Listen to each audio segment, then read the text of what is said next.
Good day, guys. Welcome back. So, if you are yet to subscribe and you've not done that, make sure you click on the subscribe button, like, share, make your comments, and also follow the Telegram to stay updated. So, let's start with our trend on gold. If you take a look at our trend, main trend is a downtrend move.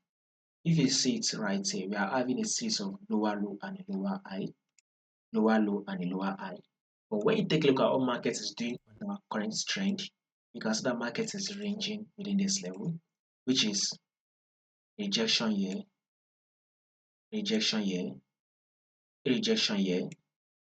Market has now come to tap this level, and we should be expecting that rejection for market to drop. So our next target on gold is a level of 3920.